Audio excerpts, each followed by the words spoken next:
episode 108, Chisago 70.3 with Joe Adrieans. Welcome to the pursuit of the perfect race.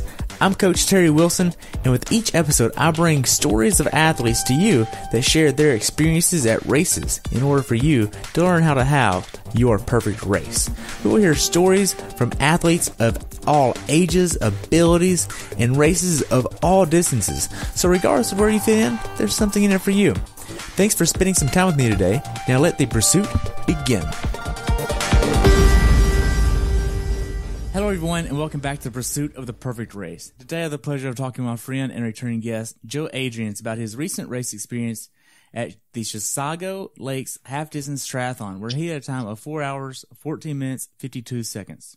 This race took place on July 29th, 2018, and the temperature on race day was 50 and rose to 82, and the water temperature was 73 degrees. Joe has been doing triathlons for many years now and is part of Everyman Jack. Welcome back to the show, Joe. I look forward to hearing about your race experience at Chisago. So what made you want to do this race, man? It's a local race that, it's always good to get out and race local, support your local venues. It's obviously close to home.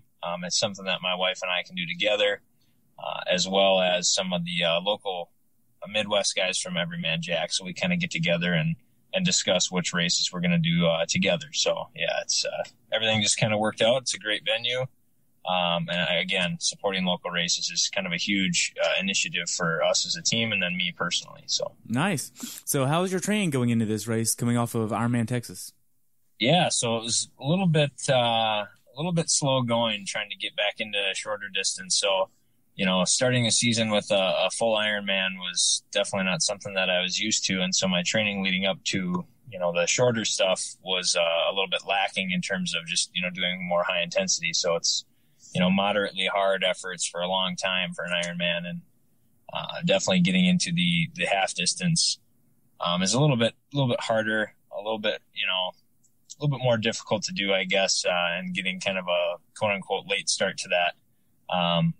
It was a little bit of a learning curve, different from previous seasons. So, with that being said, my coach geared me up relatively well. Trying to switch from, more of a fat burner, which, is good for longer distance type stuff, to more of a carb burner, right? So you're going 70 to 80 to 90% effort and a half. And so, being fully fat adapted and things like that, it's not conducive for that type of racing. So, had to switch up my diet and stuff. So a little bit of a learning curve there with the bike power being sacrificed a little bit, but we got it done. Okay. So what was that looking like as far as the diet shifting? Definitely increasing my carbohydrate intake. Yep. So during Texas, my carbs were relatively low, and I say low for an endurance athlete is, probably about 325 grams a day or less. Is what I was kind of targeting. And now with the higher intensity stuff, again, just, your body's not efficient at burning fat at those higher intensities. So I've had to increase, to minimum like 350 grams of carbs a day. So, wow. So there's a little bit of a adaptation period for that. A few weeks, I would say. Okay. Going into this race, the previous 4 or 5 weeks leading into it, what was your longest swim, bike, and run workouts? So typically my longest run, I'll do probably 15 miles, longest bike about 75 or 80, and the longest swim was 5,000 yards in the pool. So just over a full Ironman swim. So. Okay. Now, were you doing a lot of bricks in training? Yeah, definitely. Yep. So my coach has me do, about 2 of those a week, with one really, really hard brick, on the weekends. What does that look like? So that's usually, 3 times, about 45 to 60 minutes at about 90% effort in terms of power. Yep. And then with like super threshold, 5 minutes right after that. So you go 45 to 60 minutes at, 90% effort. So, 280, 290 watts. And then he'll have me do 5 minutes right after that at, like 310 to 315 watts. And then I'll have a short recovery period, and then I'll repeat that set again. And then for my brick off the bike, it's typically, anywhere from a 5 to 8 mile run with the first, 15 to 25 minutes at or below race pace. So, right around that 6:15 minute mile run. So definitely hard. And, with the heating up here, heat and humidity in Minnesota is ramping up right around, early July. So it was, it was pretty brutal. So kind of a double whammy in terms of getting good acclimation training for, local races, but also obviously with the A race coming up in KONA. So that's great. Right. So as far as excitement leading into KONA, where's your mind with that? I mean, that's definitely kind of been my main focus ever since I got the news back in April.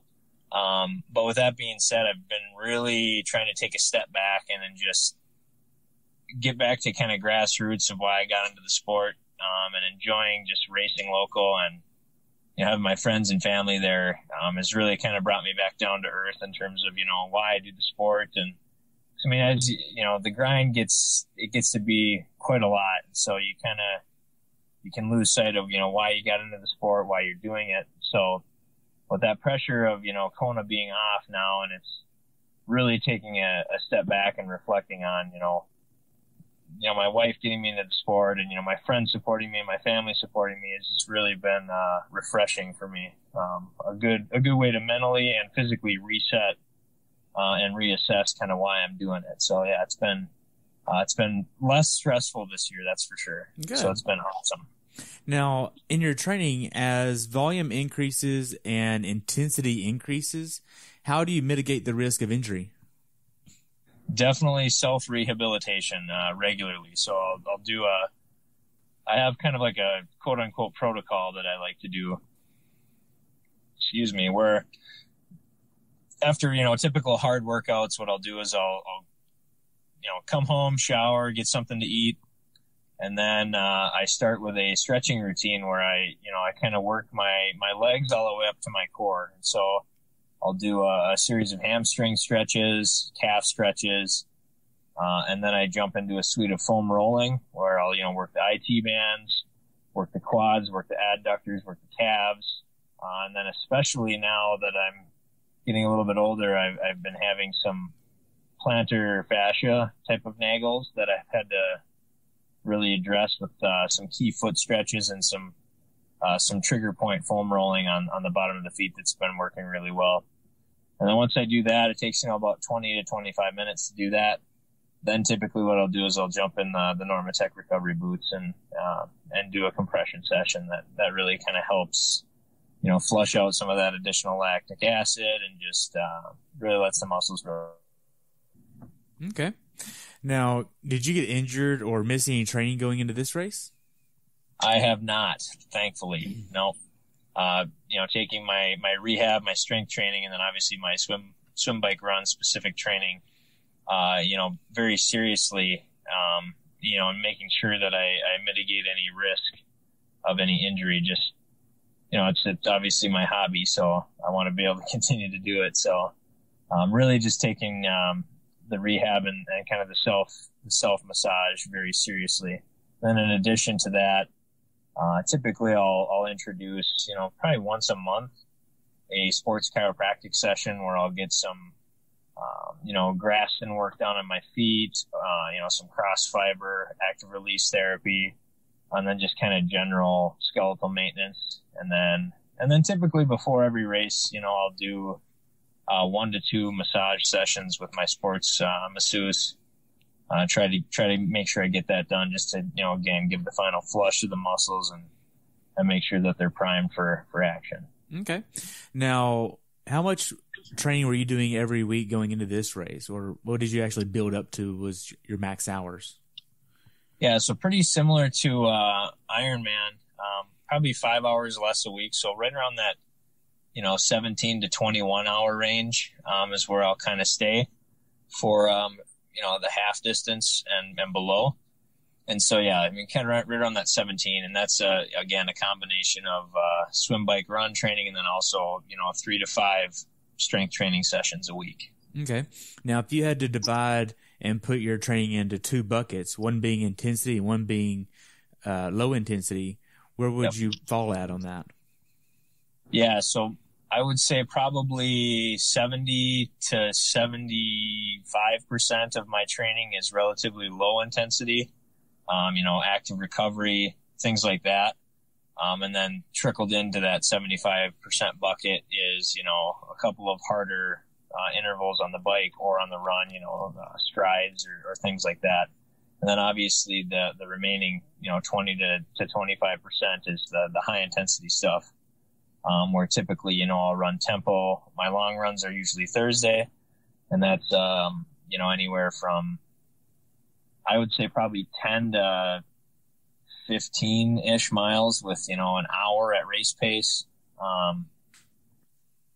And then obviously the big rides are on the weekends, right? So those are my, anywhere from 60 to 120 mile rides, with, some pretty hard, race pace type intervals in there, 80 to 90% of my, functional threshold power. And so, yeah, those are pretty taxing. And so, yeah, that 75% of, quote unquote active recovery or easier days, are definitely, are needed, to just kind of recover from those hard efforts. Okay.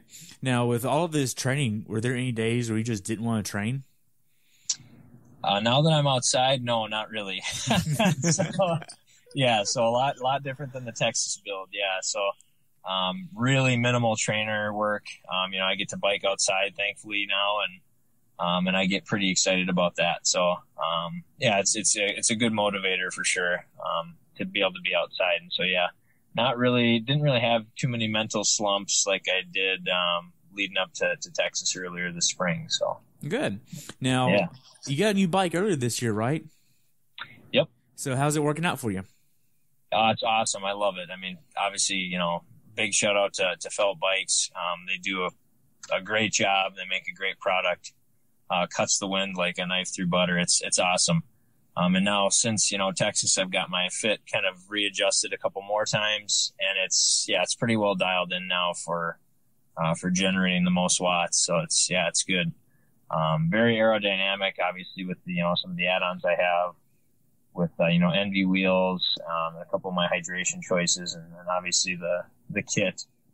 All those things coupled together, I mean, really makes for a pretty fast bike. So yeah, it's been awesome. Good. Now, I know that you're doing a lot of your training outside. Are you using a road ID whenever you're outside?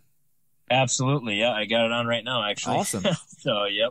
I never leave home without it. So, definitely road IDs are a must. I mean, and if, your listeners don't have them, I would highly recommend it. It just, puts your family, your loved ones, your friends it puts their minds at rest, knowing that if God forbid something does happen, you obviously have your road ID on, and they know how to contact the key individuals to get you taken care of. So good. So to shift gears just a little bit, when did you actually start traveling to this race?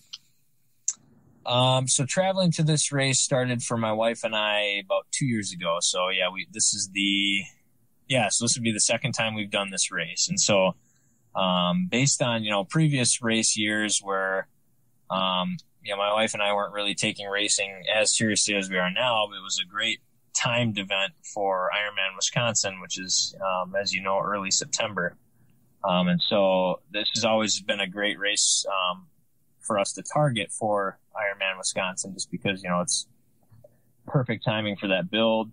Your fitness is, just starting to come around. You're getting ready to peak for the full. And it's kind of that last mental check of, yep, I'm doing all the right stuff. My cylinders are firing. And so, yeah, with that being said, my wife, she's doing, Wisconsin again this year. And so that was a big confidence booster for her too. So this is more just, this was actually my first half of the year. So this was, more just, making sure I still had some middle course, fitness. So, Oh, good. So did y'all get an Airbnb or a hotel for this race?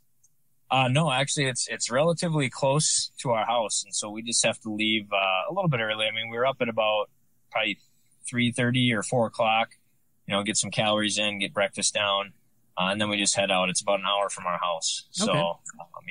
Not terrible. So we're able to sleep in our own bed, luckily. Now, did you have to go the day before and get a packet or anything? Nope, they allowed us to do packet pickup in the morning, which was great. Yeah, Man, you're not going to get that with any big race. I know, that's exactly right. That's actually one of the huge benefits of, obviously racing local is, I mean, they make sure that all the logistics are set up race day morning. So it's awesome. Nice. So that means you even brought your bike the day of. Exactly. Same day. Yep. Same day drop off for the bike. Yep. Wow. Awesome. So going into this race, about how much sleep do you think you got the night before the race? I actually slept fairly well, probably about, 6 or 7 hours. So, try to get to bed by, 8:30, 9 o'clock usually. And, you lay and roll around for a little bit, just, pre-race type stuff. Right. But yeah, I actually slept like a log the night before, which is kind of uncharacteristic for me. Usually I'm making sure, do I have all my nutrition packed? Do I have the right tires on? The list goes on and on, right? So you start thinking through all that stuff. But yeah, doing this enough and, finally being able to have confidence in my pre-race rituals that, luckily I don't forget anything, usually. So it was good to definitely rest easy for this race. Good. Now, being that you and your wife both have jobs and you're also both training at higher intensities and a larger volume, how important is time management between the both of you and open communication with each other's schedules? Yeah, it's critical. Definitely. And so we happen to use the same coach, but he has us on a slightly different schedule. So, logistics are critical. And then to your point, the communication piece. So, typically on Sundays, we'll sit down and talk about, what we have for the week. So, again, our huge bricks are on Sundays. And so after we get home, we're just totally wiped out and trashed, and so we usually take that time to kind of discuss, what's in store for the next week, how we're going to handle, getting groceries, cleaning the house, who's going to take on laundry, Monday through Wednesday. And then, if you do laundry Monday through Wednesday, I'll take Wednesday through Saturday or whatever. So, definitely open communication for us has been, probably the single most successful thing, that has enabled both of us, to do races and training at this high intensity. So, it's almost like having an unofficial schedule, basically, just to communicate how we're going to handle kind of the day-to-day stuff, and then obviously make time after all of our training to, be able to spend some quality time together as well. So right. And you also have to keep your word. If you say, hey, I'm going to do laundry Wednesday through Saturday, you actually have to do that because I can only imagine how much synthetic clothes y'all wash on a weekly basis. I go through at least 2 loads a week on my own, and not counting what my wife does. And y'all are training a lot more, and that's just craziness. Yep. Sometimes it's outfits a day, that get totally filthy. So the laundry stacks up. So it's definitely that's a great point. Committing to something and then actually following through with it. Yep, absolutely. Good. So you get up on race day and you drive the hour to the race. How did you set up your transition for this? Yeah, so typically what we'll do is, this race is really cool. So it's all alphabetized. And so, my wife and I's last name being Adrians, we're always, typically 1, 2, or 3. And so it's nice. So we have a prime rack position leading right into bike out. So it's perfect. And so, we get there a little bit early. The racks are kind of tight as you could expect. And since it's a local race, right, and you don't have, the standard Ironman bags that you got to drop all your stuff, you get to set up your transition really how you want. And so we use transition bags that my wife actually got for Christmas for us. And so, so we'll set those up. Typically I do it in the order that I'm going to do the race in, right? So obviously the wetsuit and all that stuff comes with you. And so I set up, my shoes and my helmet first, closest to me, easiest to grab.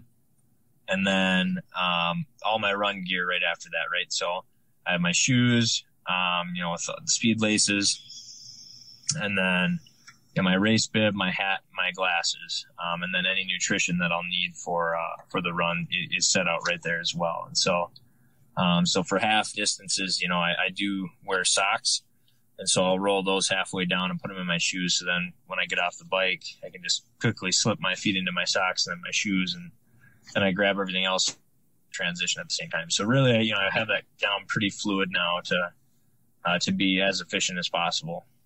Okay. Now, what was your nutrition plan going into this race? Did you have a certain number of calories you wanted to hit per hour? Being that it's a half distance, it's probably a little bit different than what you use for the full, right? Absolutely, yeah. So higher intensity calls for typically more calories. So again, if you remember, for the Ironman distance, I'll do 250 to 300 an hour on the bike, and then another 200 per hour for the run. But for half, since the intensity is higher, sweat demands are higher, I usually up my fluid intake, I up my salt intake, and then obviously my calories. And so I aim for about 30 ounces of water or some sort of liquid per hour on the bike, with about 350 milligrams of sodium per hour on the bike. And then on top of that, the low end of my calories is about 300 on the bike. Just again, it's higher intensity, trying to spare that glycogen for that half marathon. And so, so about 3 to 350 an hour on the bike for that nutrition. And then leading into the run, obviously, for a half, as long as I fuel pretty well on the bike, I usually don't bring any supplemental calories other than what's on a course. So typically Gatorade or, maybe the occasional gel, depending on how I'm feeling. But for the most part, I don't bring supplemental nutrition for the run. It's focusing on, fluid intake and getting your electrolytes down. Okay. Now, whenever you got to transition and set up your bike, what kind of PSI did you put in for your wheels? Yeah, so I've been doing actually quite a bit of research lately on that. So the type of wheels that I have, right, are MV composites with, I run latex tubes. And so with the latex, the NVs, and then the type of tires that I use, which are Corsas from Vittoria, they actually have shown that, for the better rolling resistance, it's actually to decrease your PSI slightly. So, I used to run like 95 or 100. And even though, you have supple tubes, by actually decreasing the PSI, you improve your rolling resistance. So I target about 85 now. Really? 80 to 85, yeah. Yep. And so I'll run a little bit lighter, and it actually, it improves the actual general feel.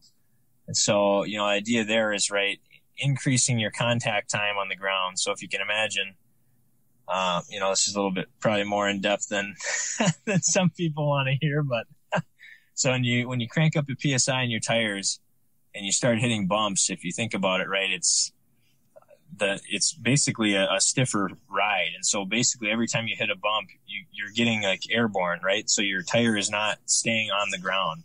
Now you can't really feel it. You still feel like you're on the ground, but if you zoomed way in right on the microscopic level, you're actually leaving the road surface.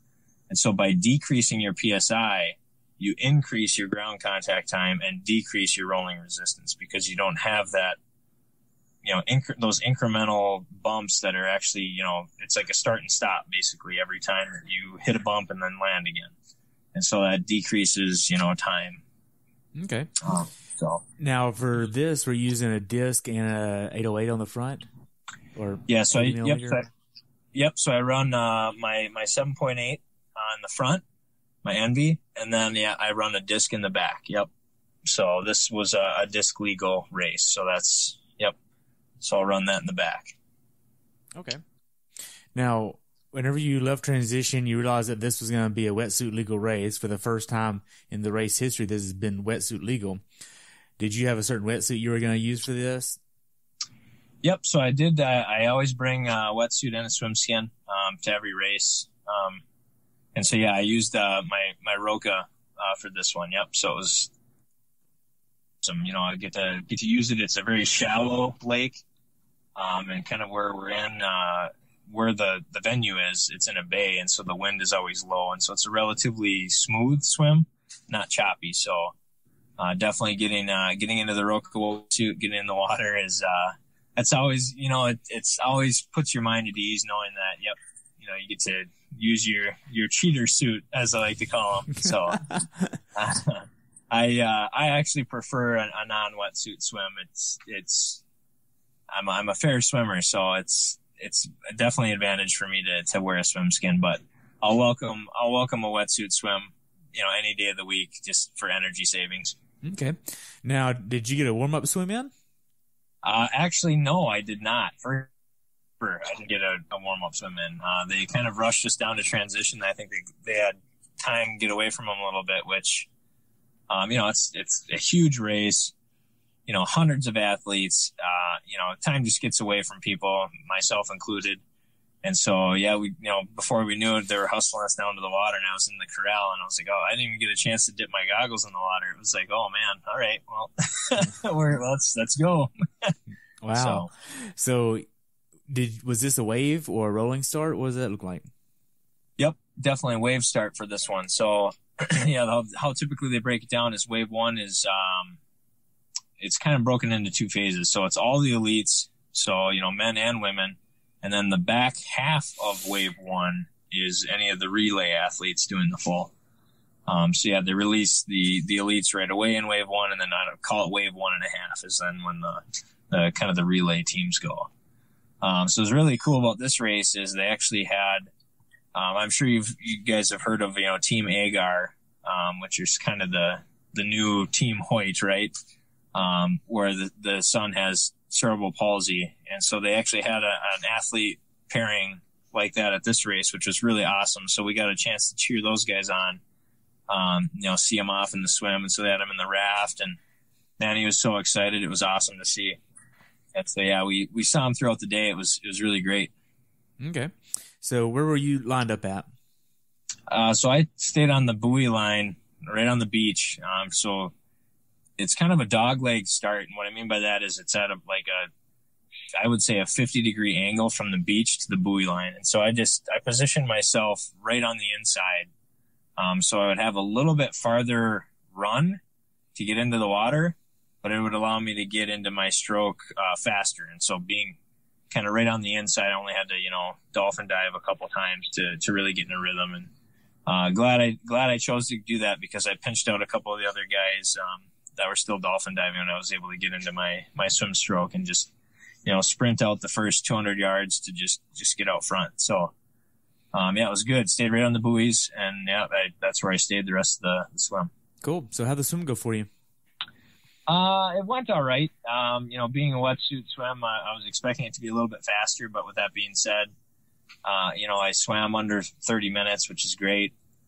And the water feeling really fresh. So I didn't really feel like I, burned any matches, which is always the goal. The swim is just kind of your warm up to the race, but you want to make sure that you push enough effort to not fall behind too much. So I think I was, 4th or 5th out of the water, which, I'm pretty happy with. Okay. So were there wetsuit peelers here? No. So being a local race, a lot smaller, there's not nearly as many volunteers, which, I'm good with that. Roka makes, obviously, again, they make a great product, easy to take off, much easier than my last wetsuit. So it didn't really add any substantial amount of time. So, I had it down to my waist by the time I got up to the beach. So it was perfect. Nice. So you were in T2 for just a touch over a minute, or T1 rather. Gosh, getting way ahead of myself. So you were in there for just a little over a minute. How does your efficiency work in T1? What's that like? Yep. So like I said, wetsuit's down to my waist by the time I get to the, up the beach. And this race has a really steep hill to get up into the transition.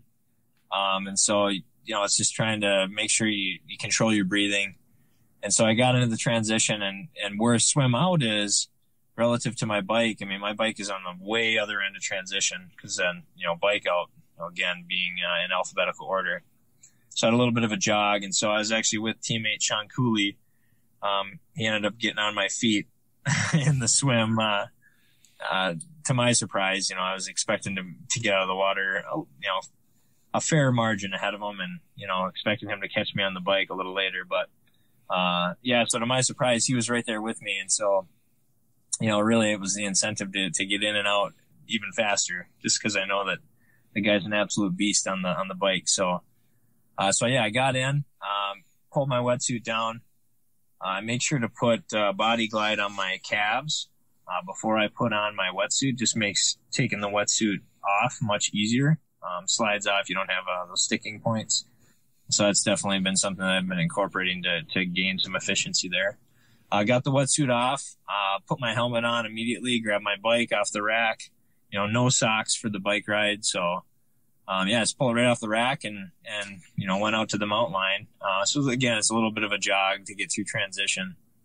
And so once I got to the mountain line, I hopped on my bike and, got my shoes and, just basically I take the first, I would say probably quarter mile, just, I wouldn't say easy, but definitely take it, much easier than I have in the past. And that's really allowed me to get my heart rate down, control my breathing, and start thinking about what I need to do for the bike ride. So, and so, I mean, definitely, a lot more efficient than I have been previously. Okay. So now, were you wanting to hit a certain strategy for this bike ride of rather a power number, heart rate number, anything like that?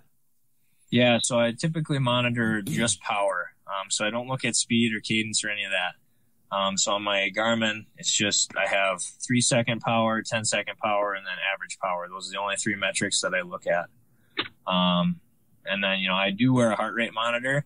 That's more to assess, kind of how I'm feeling.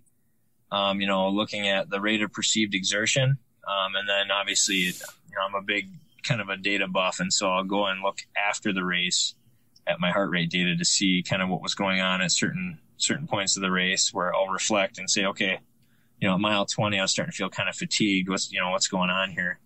Was my nutrition off? Was the temperature rising? What was my heart rate?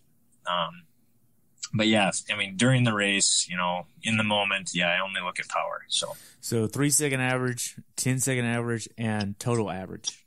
Yep. So what are you looking for with those 3 different numbers?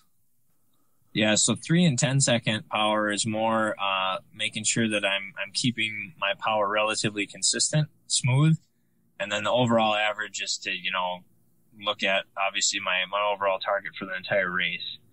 And so typically, if like a hill comes up, right, so I'll try to target anywhere from being lighter than last year. So my target power is usually around that 270 watt range for a half Ironman.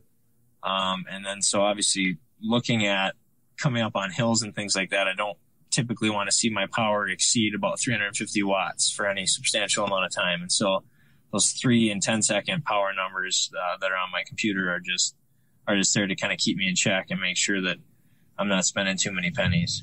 Okay. So what's a red flag for you whenever you're looking at the power, if you're going too hard or going too easy? How do you look at that and say, okay, I need to push harder or back off some? Definitely. So that all comes back to that rate of perceived exertion. And so, if I need to surge or something, for example, so I surged immediately after that first quarter to a half mile when I was just kind of spinning and getting my head right and getting my breathing under control. I threw down a relatively big surge up front to pass the stronger swimmers. And so, I got into 3rd place within probably 5 miles. And so really what it comes down to, right, is, typically if somebody passes me, then I do an assessment of, okay, how am I feeling, right? Am I on the lower end of my target watts or on the higher end of my target watts? And I'll kind of make a call from there of, depends on if somebody I've raced before and if I have an idea of how good of a runner they are, that'll kind of dictate the pace on the bike for me, for sure. There's a guy actually that I found out later from New Zealand. He just happened to be in the Midwest on holiday visiting some family, but he's like a premier athlete out in New Zealand. And so he's total dark horse. He ended up winning the race. So he passed me on the bike and I was like, man, who is this guy? I'm putting down some pretty high watts here. And I have to make a call. Do you burn a few matches to try and reel him in, or do you let him go? And so I'm like, wow, he looks really strong. And I looked down at my power and I was at like 285 watts. I'm like, oof. I better just let him go. Wow. Yeah. Now, That was tough. are you using a aero helmet for this race, or did you just use your road helmet? Yep. I wear, an aero helmet. Yep. The Arrowhead MIPS from Giro. So. Okay. Now, as far as the bike ride goes, being that you're using power and you're trying to keep it under a certain control, I'm sure you're aware of that the longer you're working out, the higher your RPE will go to maintain the same effort level. How do you use that knowledge to kind of dictate where your power numbers will be throughout the race? Yeah, so I typically account for, up to about a 5% margin of error specifically for that. Okay. Yep. So yeah, it's a great point. As the temperature is heating up, as your RP goes up, just as a function of you exercising for so long. Yeah, that definitely plays into it. And honestly, that's one of the biggest learning curves that I've had to adapt to in recent years is, how do you handle that? Because, I think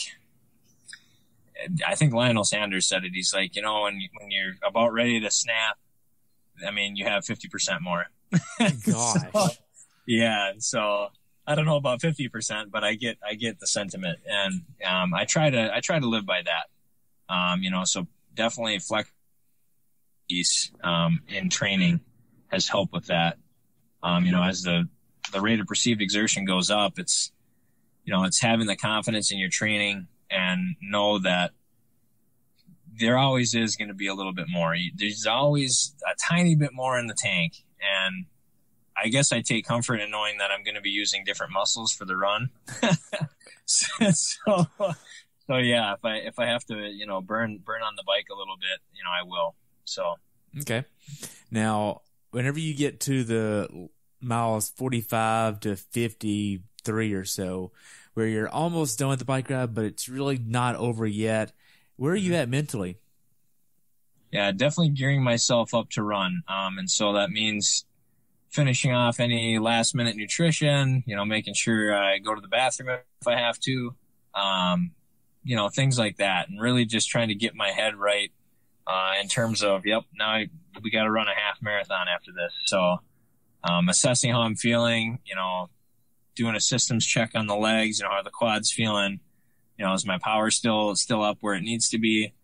And then just trying to resettle in and push as efficiently as I possibly can for the last, 10 or 15 miles. So I'm definitely I'd say the biggest piece is obviously getting mentally prepared to run. Okay. Now, are you doing anything in the last mile or two to start preparing for your run, whether lower power or higher cadence or anything like that? Yeah, definitely. I'll up my cadence a little bit. That's about the only time that I actually consciously will, spin my legs basically. So I keep power, again, kind of in that 5 to 10% range of where I'm supposed to be.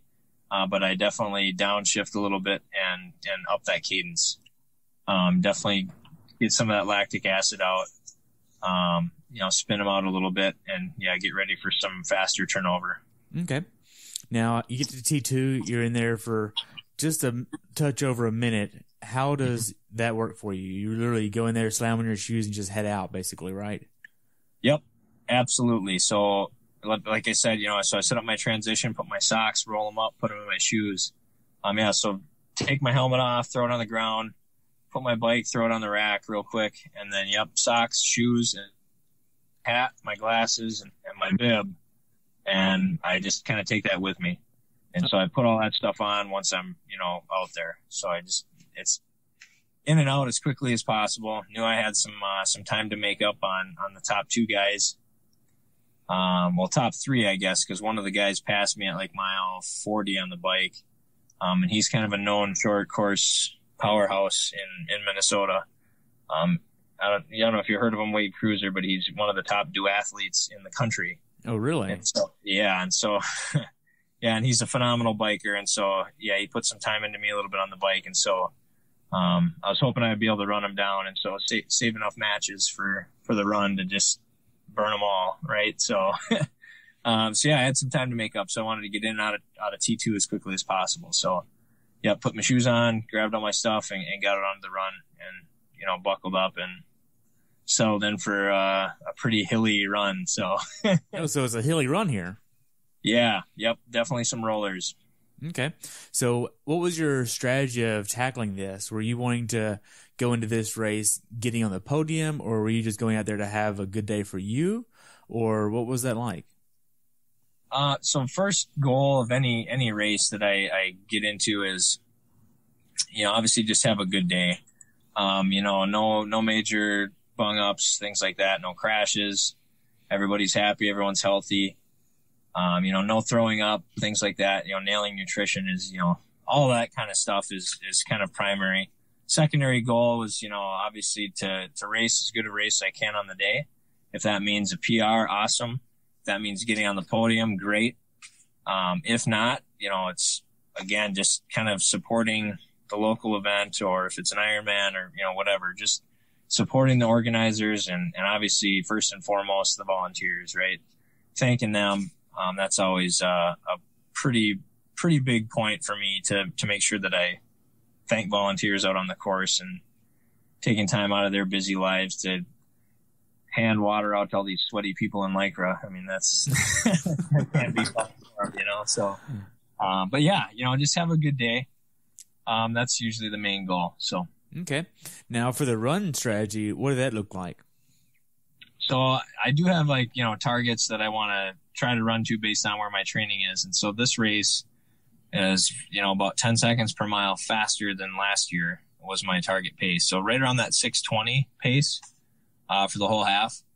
And so I started right around 6:25, 6:30s just to kind of get into it, shake the bike legs out and then, assess kind of where I'm at relative to the rest of the field. And if I can run people down, obviously that'd be great. And so, like I said, I knew that Wade was in front of me. And so I wanted to decrease that time gap just to see, what I had on the day. And so that was kind of my goal in the moment, was to see if I could run them down. So, okay. So miles, say 2 through 5, how was that for you? Did you catch him in that time? I caught him at mile 6. Okay. Yep. So yeah, 2 through 5 was, more of a, kind of a building set of miles where, again, getting that heart rate under control and then just making sure that I had good form. And then taking in all the water and salt that I could, just because it was, it's heating up. And again, there's no shade really to speak of on this course. And so it's, open rolling hills out on a highway. And then it takes you into like this neighborhood. And then from there, you do a little bit of a dirt path, kind of dirt road rather, for like the turnaround. So like mile 6.5, 7. And so again, there's no shade. And so really it's just making sure that your hydration's on point. So, miles 2 through 5, really, really good. Just kind of building into my race pace. Started to feel really good at about mile 4. And so I knew it was going to be a fairly good run day. Okay. Now, whenever you're at race pace of 6:20, what's your heart rate at normally? So typically right around 140 beats. Wow. Yep. So for people that are listening to this, I know that many will probably struggle to get to that fast at that low. How did you get there? So that goes back a long time, actually. So back in 2010, when I met my wife, I was about 240 pounds. And so with that, being overweight and, trying to get active, your engine gets really big. So, a relative for my frame, it was a lot of weight to be carrying around. And so, my cardiovascular system, as soon as I started getting in better shape, I used to be an athlete when I was younger, when I was much thinner. And then, college happened, you gain weight, unhealthy lifestyle, but your heart gets used to that. Right. And so, definitely, being overweight and then dropping all that weight, the engine stays relatively big. And then that coupled with very specific aerobic training sessions has really developed my cardiovascular system to be able to have a real high stroke volume. And so, for like an Ironman, for example, my heart rate, it'll be in the 130s running. Yeah, running like, 720, 730 pace. And so, yeah, going into higher intensity, starting at race pace for a half Ironman then, right, is in the 140s. And then towards the later miles when, your exertion goes up, your rate of perceived exertion goes up, so does your heart rate. So I'll finish the race typically right around 160. So it creeps up, obviously, as the miles go on.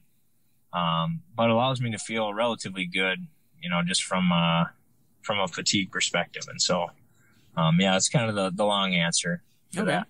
No worries. Now, whenever you get to 6, you get to pass Wade, and then around mile 7 and 8, those longer miles where you're not quite to the finish line, but you're not quite at the very beginning of the run. Yep. How are you mentally? Where are you at as far as your mindset? Ready to be done. Yeah. But you got 5 miles left, and I have this mantra that I tell myself, especially on shorter distance races, and I say shorter, half Ironman or less, where you can do anything for 5 miles. You can do anything for 5 miles. You've done it 1,000 times in training. You've done it countless treadmill workouts. You've done countless heat exercising. It's like, we have 5 miles on the last home stretch here. Let's just get it done. Let's see what's left in the tank. And that's usually when, I'll try to increase my pace if possible. If not, it's hang on, hang on for dear life. So. Nice. Now, at this point, are you having any negative self-thought or any negative thoughts come in your mind? Sometimes I do. This particular race, no. And usually what I've kind of found is if I start to kind of go into a negative headspace, it's typically, not always, but typically because I'm calorie deficient. You've heard of it, right? Hangry. That's kind of the same deal. Personally, that's usually what happens is I'll get kind of ornery, get into a negative headspace, start, doubting why I'm out here and stuff like that. And, oh man, this sucks. But it's always good to, snap yourself back and say, you get to do this, right? You get to race. This is your passion. You're out here, sweating, working hard. You're living life to its fullest potential. So, that usually gets me out of it.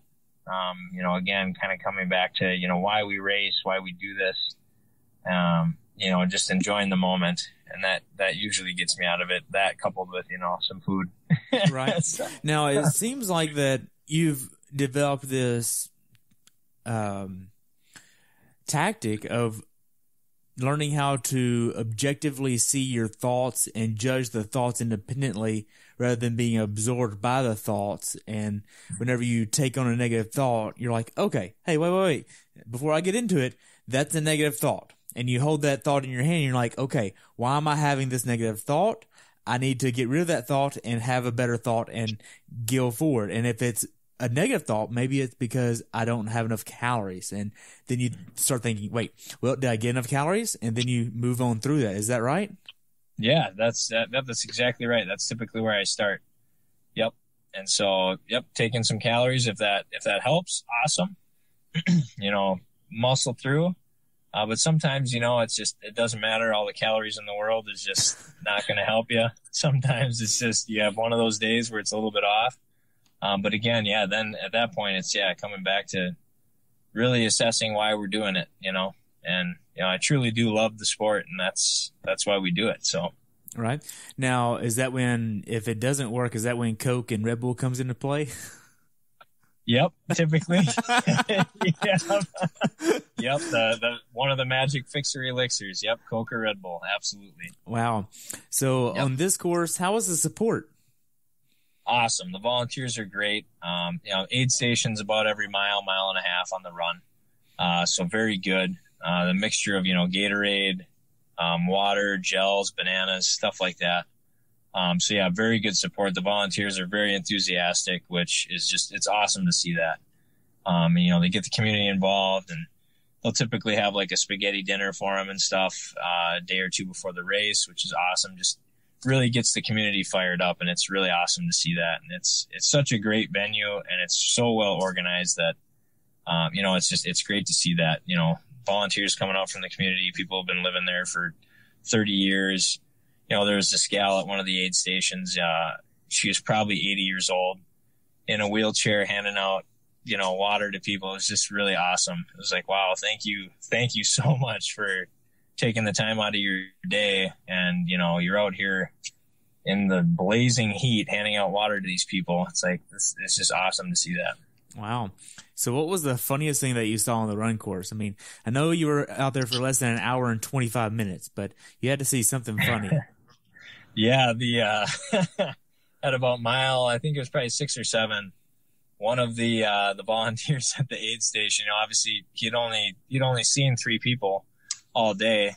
Poor kid. He was probably 8 years old. And he was out there like dancing to the Macarena or something. I don't know. They had music playing and he's out there dancing. Totally caught him by surprise. And his dad's like, hey, you know, there's a guy coming, you know, you got to give him some water or whatever. And he's just totally sheer panic. And the kid, you know, ended up spilling a bunch of the water off the table. And, yeah, just totally caught him by surprise. That was pretty funny. Wow. So the last 800 yards of the run, how was that for you?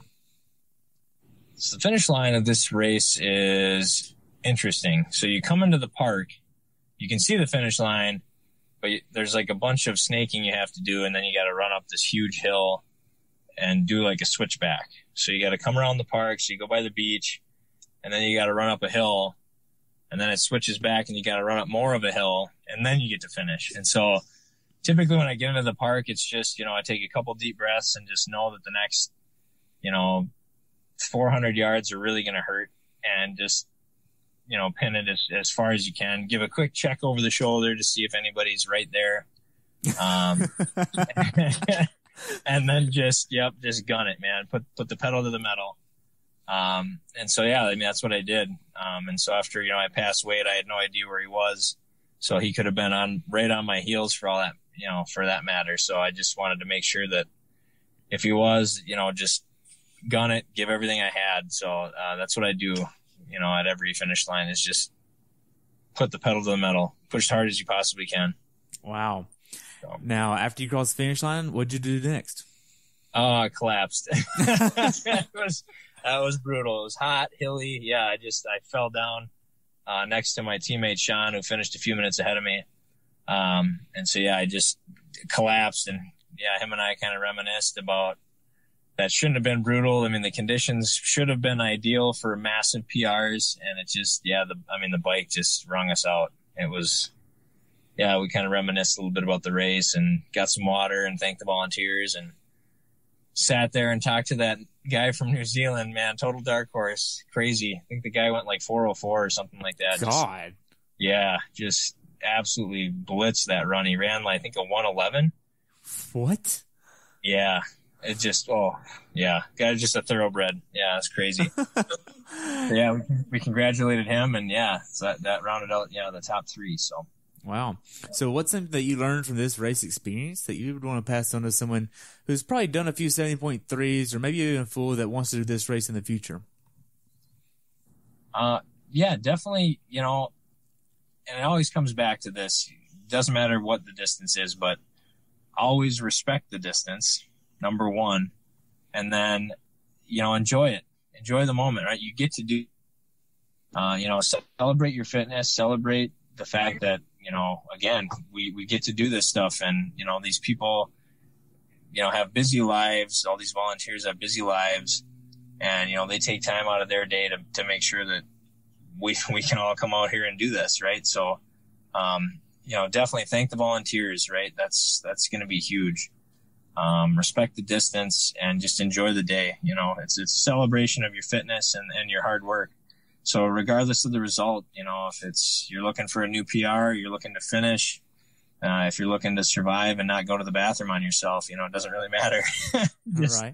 Just enjoy it. It's awesome. It's such a cool experience. And, for people who are from out of state, I would definitely recommend this race if they're looking to travel and do something that's a little bit more local, to the Midwest, for example. It's a great race, very well organized. And the support's fantastic. Post-race festivities are awesome. They typically have music, food trucks, stuff like that. It's it's just a really great way to get involved in the community. So, wow. Do you have some pictures from the race? Yep, I do. Yeah, send them to me. I'll be sure and put them up. Absolutely. So what was the medal like? The medal was, pretty simple. I think it's a lot smaller than it has been in previous years. But it's just a standard finisher medal. I think it's got, the Chisago, banner on it. And then, I think there's like a schooner or some such on there. I'll send you a picture of it. But yeah, that's, just a pretty cool finisher medal. Actually, personally, I think it was, even though it's smaller, I think it was a little bit better than last year. Nice. So if you could change one thing about your race, what would you change about it to make it a little bit better? Being a little more aware on the bike, probably. Aware? Yeah, a little bit more aware. Yep. Just because I felt like, kind of during the middle miles, I found my mind wandering a little bit. And just not really staying focused on the power that I was supposed to be pushing necessarily. Obviously I was staying within the range, but my bike split, even though, the course was a mile long, which I think I biked like a 2:19 or something like that, which is about 4 minutes slower than last year, at the same race. And so, I just feel like I probably could have gave it a little bit more on the bike. So. Okay. So for first timers that are doing this race next year that have never done any type of 70.3 or full distance triathlon, what advice would you give them about this race? I would say make sure that, your bike fitness is kind of where you're comfortable running. That's always usually what I go towards. Just people around the office or, people in the community asking me, hey, how do you go about doing something like this? It's usually, just kind of making sure that you've got enough fitness, left in the bank, to be able to run, off the bike. And, whatever that means for you in terms of what bike split they have in their head, or if they're just trying to finish. But, it can get pretty miserable. I've had some pretty rough runs coming off the bike when my fitness is not there, and it's pretty prevalent. So you struggle through that run, doing a lot of walking and just, it's miserable. And so that'd be the thing that I just make sure is, do enough longer workouts where, you're comfortable coming off the bike and, you can have a decent race. Yep. Okay. So we covered quite a bit about your race. Do you have anything else you'd like to add? Other than, race local, whatever that means, right? If you're in Tennessee or, in Florida or wherever, definitely support local races. It does so much more than, just support you as an individual athlete. It just supports the sport in general. USAT has a huge incentive, to race local. The World Triathlon Corporation is obviously, coming in, introducing more races and taking a lot of people and plucking them into other areas of the country, right? Doing destination races and things like that, which is awesome. But really, I think, what benefits triathlon as a whole and as a sport is, to really support the local communities, right? It really gets money back into the community. It gets awareness of, health and wellness. And it's a great way to really interact with people in your community that maybe you necessarily wouldn't normally interact with.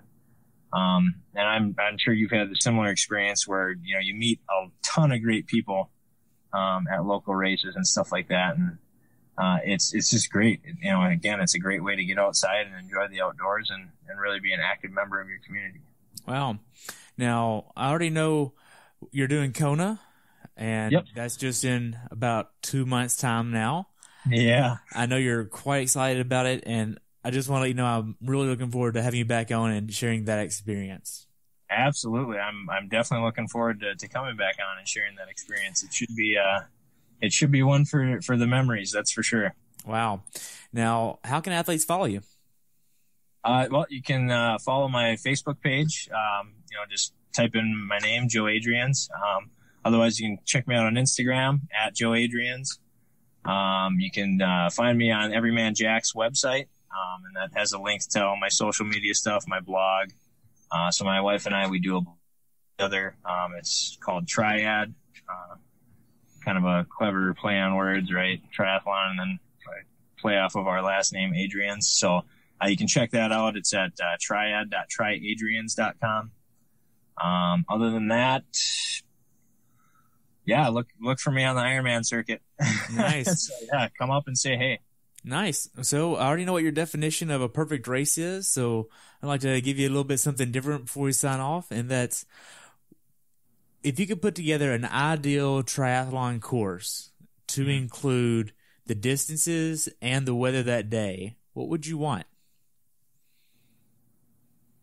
I would want an upstream river swim, a super hilly bike course, and a 50-50 split of flat and hilly run in about 80 degrees and low humidity. So just enough of, course conditions that are brutal enough where it makes you work for it, but you can appreciate the fact that it's a beautiful day and you're out there racing. Kind of like Chattanooga Worlds. Bingo. I was just thinking about that. Yep. Wow. Yep. Well, Joe, I just want to thank you so much for coming on, sharing your experience, and telling me more about how to get faster. And I really enjoyed having you on. I really appreciate your time today. Oh, yeah, absolutely. It's always a pleasure to come on and do these. Yep. So I definitely look forward to doing more in the future. Nice. Well, you have a good day, and we'll talk soon, okay? Yep, sounds good. Thanks for tuning in today. I hope you were able to learn something from today's episode. If you enjoyed the show, please take a minute to leave a review on iTunes or share it with a friend. Be sure to subscribe so you never miss an episode. If you'd like to see pictures from this athlete's race, learn more about who I am, what I'm doing, or be on the show yourself to share your story, check out my website at CoachTerryWilson.com. Until next time, continue the pursuit.